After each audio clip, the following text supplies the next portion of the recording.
اور ظاہر کافروں کے ریفرنس سے بیان کی. کافر تو انبیاء کو پتہ نہیں کیا کچھ کہتے تھے. حضرت عیسیٰ ابن مریم کو یہودی آج تک کہتے ہیں out of wedlock, son of man بولتے ہیں. سیدہ مریم کو وہ بدکار عورت کہتے ہیں نعوذ باللہ. یہ تو قرآن میں بھی لکھا ہوا ہے, لیکن وہ ان کی گندگی ہے نا. جب ہم اس کو کوٹ کریں گے تو ہم تو نہیں نقل کفر نباشد. اب وہ سارے وہابیوں کو سانپ سونگ گیا.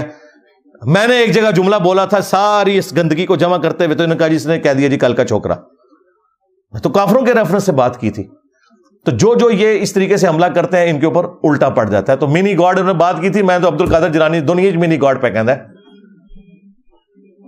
تو یہ معبود اور عابد وہ فرق اپنی جگہ, ان معنوں میں خدا ایک ہی ہے. ویسے خدا کا لفظ فارسی میں ملاح کے لیے بھی استعمال ہوتا ہے. کشتی کا جو ملاح ہے اسے کہتے ہیں نا خدا. پتہ ہے آپ کو اردو زبان میں ناؤ خدا, ناؤ کہتے ہیں کشتی کو, خدا کہتے ہیں ملاح کو. فارسی زبان میں خدا کا لفظ اس لیے بھی استعمال ہوتا ہے جس طرح کشتی کا چلانے والا ملاح وہ کشتی کا خدا ہے, اس طرح اس کائنات کا چلانے والا اس کو بھی ہم خدا ہی کہتے ہیں. لیکن فرق ہے. نبی الاسلام کے بارے میں قرآن میں ہے بالمؤمنین رؤوف الرحیم. تو رؤوف الرحیم تو اللہ ہے, نبی کہاں سے رؤوف الرحیم ہو گئے؟ ہاں, اللہ ہے الرؤوف الرحیم, اور نبی اللہ کی اطاعت سے رؤوف اور رحیم ہے, وہ الرؤوف الرحیم نہیں ہے. تو یہ لنگوسٹک کا فرق ہے. ٹھیک ہے, تو الحمدللہ یہ جو میں نے عقیدہ بتایا اس کے اوپر بھی اجماع ہے الحمدللہ کہ جنت میں ہر مؤمن اللہ تعالیٰ اسے اپنی کن فیکون والی کوالٹی بھی دے گا اپنے دائرے کے اندر. ظاہر الٹیمیٹ تو صرف اللہ کی ہے. دوسری, اللہ کو موت نہیں آئے گی, انسان کو بھی موت نہیں آئے گی. یہ وہ کوالٹی ہے جو اللہ اور بندے کی کامن ہو جائے گی. لیکن خالق اور مخلوق کا فرق ہے, عطائی اور ذاتی کا فرق ہے, لیکن کوالٹی بہت بڑی ہے. یہ ذہن میں رکھیے گا. آپ کو اس کا ٹیسٹ کیا فیل کریں, میں ایک میری کلپ دیکھیں. یہ تو ٹاپک میں نے کچھ اور تھا, منی گاڈ کی جو ٹرم آئی, یہ ٹرم اس وجہ سے آئی تھی میں اللہ سے کیوں محبت کروں, وائی آئی لو گاڈ. بیسیکلی میں اس کو ایڈریس کر رہا تھا, اس میں نے چیز. تو اللہ کے فضل سے میں نے اس کو جس طریقے سے ایڈریس کیا ہے, کوئی بھی اس طریقے سے اس مقدمے کو پیش نہیں کر سکتا کہ میں خدا سے محبت کیوں کروں. ہم جو کچھ بھی کر رہے ہوتے ہیں نا, اللہ کی محبت کی وجہ سے نہیں کر رہے ہوتے, اللہ کے ڈر کی وجہ سے کر رہے ہوتے ہیں. آج اللہ کی طرف سے اناؤنسمنٹ ہو نا کہ نماز پڑھو تو جنت ہے, نہ پڑھو تب بھی جنت ہے, لیکن چھوٹے والی, سارے نے پیکج لے لینا. حلال اور حرام میں فرق کرو گے, بڑی جنت, خوب آرام کھاؤ, خوب بدکاری کرو, شراب پیو, چھوٹی جنت. لوگ کہیں گے ٹھیک ہے جی آتے ہی جنت. یہ جو انسانیت کا قبلہ درست ہے یہ اللہ کی محبت کی وجہ سے نہیں ہے, اللہ کے خوف کی وجہ سے. ہمیں قرآن و سنت کی جتنی دھمکی ہے نا وہ اللہ کی محبت کی طرف نہیں لے کے جاتی, ہمیں ہر وقت ڈراتی رہتی ہیں کہ اگر نہ کیا تو دوزخ ہی سوٹے گا. اب یہ جذبہ آپ کا اللہ کے ساتھ محبت کا کبھی بھی ڈیولپ نہیں ہوگا. یہ کیسے ڈیولپ کرنا ہے وہ پھر میں نے بتایا تھا. ایسے ڈیولپ کرنا ہے, میں اس رب سے کیوں نہ محبت کروں جو اپنی خدائی میں اکیلا تھا, چاہتا تو اکیلا ہی رہتا, محض اپنے کرم سے مجھے پیدا کیا, اس کے بعد مجھے کہا چند سالوں کی زندگی دے, تجھے میں اپنی خدائی میں ساتھ شامل کر لوں گا, اس حوالے سے کہ تو میرا بندہ, میں تیرا رب ہی رہوں گا, لیکن میں بھی ہمیشہ کے لیے ہوں, تجھے بھی ہمیشہ کے لیے رکھوں گا, میرا حکم بھی چلتا ہے, جو خواہش کرتا ہوں وہ ہو جاتا ہے, تجھے بھی جنت دوں گا, اس میں جو تو خواہش کرے گا وہ تجھے ملے گی. جب آپ یہ چیز سوچتے ہیں کہ یار میں 50-60 سال کی زندگی دوں اور مجھے اربوں خربوں سال کی ہمیشہ کی زندگی میں نہ کوئی تکلیف پہنچے, نہ بڑھاپا آئے, نہ کمزوری آئے, میرا حکم بھی چلے, اور سب سے آخری جو جنتی ہے اسے بھی اس پلانٹ ارتھ سے 10 گنا بڑی جنت ملنی ہے, 10 زمینیں ملنی ہیں. بخاری مسلم میں الفاظ ہیں جو آخر میں جنت میں جائے گا. یہاں 10 مرلے کا پلاٹ نہیں آپ لے سکتے, 10 پلانٹ ارتھ ملے اور وہاں آپ کا حکم چلے جو آپ چاہیں, اور وہ حکم بادشاہ والا نہیں کہ ہرکارے رکھنے پڑے, نہیں. آپ خواہش کریں کہ یہاں پہ یہ درخت اگ جائے, وہ اگ جائے. آپ خواہش کریں کہ اڑن تشتری اور جہاز میرے لیے آ جائے, وہ جہاز آ جائے, اور موت بھی نہ آئے, آپ کو بڑھاپا بھی نہ آئے, نماز بھی کوئی نہیں, شریعت کی پابندی بھی کوئی نہیں. آپ مجھے بتائیں یہ ساری کی ساری چیزیں یہ آپ کو اس خدا سے محبت کروائیں گی کہ واہ یا اللہ تیری کتنی کرم نوازی ہے کہ تو اکیلا تھا مجھے بھی ساتھ شامل کر لیا، اگرچہ میں تیرا بندہ ہی ہوں، سب کچھ تیرا ہی ہے، لیکن ایک منی گاڈ مجھے بھی تو نے بنا دیا، وہ کوالٹیز مجھے دے دی۔ یہ منی گاڈ سے مراد خدا نہیں، وہ معبود والا معاملہ نہیں تھا۔ تو بریلویوں نے کہا کہ جی انجینئر صاحب نے شرک کر دیا، مجھے بڑی خوشی ہوئی کہ بریلوی تو کہتے ہیں شرک مک گیا پھر بھی انجینئر صاحب نے کر دیتا ہے، تو میں کہا ہوں شکر ہے، تو انہوں پتہ لگا شرک والے مکا نہیں۔ بریلویوں کے منہ سے میں شرک کا لفظ سنوں مجھے بہت خوشی ہوتی ہے، کیونکہ شرک ختم ہو چکا ہے، اور پھر وہ کہہ رہے ہیں انجینئر صاحب شرک کرتے ہیں، تو مجھے خوشی ہوتی ہے کہ یار شکر ہے یار شرک کا لفظ بولا تو صحیح۔ شرک سے تو مطلب تم لوگ جو ہے نا وہ ہر توحید کی چیز کو گستاخی کہہ دیتے ہو، اور شرک کا لفظ سننا تمہاری چھیڑ بان کی ہوئی ہے۔ اپنے رویے میں نرمی اور احترام لائیں۔ کچھ لوگ آپ کے سخت لہجے کی وجہ سے آپ کی دلیل کو رد کرتے ہیں، نہیں ایسا کوئی نہیں ہے، بالکل جھوٹ ہے۔ اگر کوئی ایسا کر رہا ہے تو اس کا میں آپ کو چیک کرنے کا طریقہ بتا دیتا ہوں۔ آپ اس شخص کے سامنے قرآن کی آیت اور حدیث رکھیں، آپ رکھیں میرے ریفرنس کے بغیر، انشاءاللہ وہ رد کر دے گا، تو جواب مل جائے گا آپ کو۔ ہاں بالکل، میرے رویے سے کسی کو چڑ نہیں ہے، یہ میں آپ کو بتا دوں، میرے رویے سے کوئی چڑ نہیں ہے۔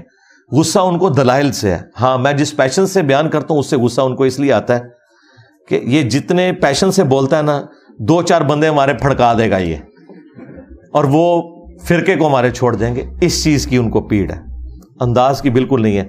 میں کہتا ہوں میں نے تو یہ کر لیا، آپ اس سے بہتر انداز میں خود کریں، مجھے مشورہ دیا میں نے مان لیا۔ آپ طارق جمیل صاحب کو جا کے ملیں، انہیں کہیں کہ چشتی رسول اللہ کے اوپر آپ اپنی میٹھی سی زبان سے ایک لیکچر ریکارڈ کرائیں اور تھانوی رسول اللہ کا رد کریں، اور ٹائم قیامت تک جائے ایک کرا کے دسو، تو آپ خود کریں۔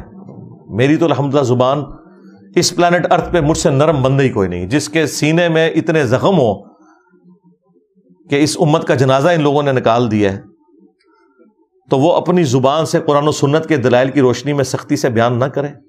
میں نے تو اعلیٰ حضرت کی طرح یہ نہیں کہا کہ دیوبندیوں کے کفر میں شک کرنے والا بھی کافر، اور یہ 1,00,000 دفعہ بھی اللہ کا نام لے ان کا ذبیحہ مردار ہی رہے گا، میں تو کبھی نہیں کہا۔ میں کہتا ہوں دیوبندیوں کے پیچھے نماز پڑھیں، ہمارے بھائی ہیں، صرف ان کی اصلاح کی کوشش کریں۔ بریلویوں کے پیچھے نماز پڑھیں، ان کی اصلاح کی کوشش کریں۔ میں نے کبھی نہیں کہا وہ ابھی سوراں دے سور کہنا انہاں بڑے دے اخلاص منگو تو بڑے بڑے لوگ ان گداواں نو خیر پا ہی دیں گے۔ چلو جی چلیے، او بھابیاں دی اذان اے تے کڑا دے اے تے سور دے سور چلو چلیے۔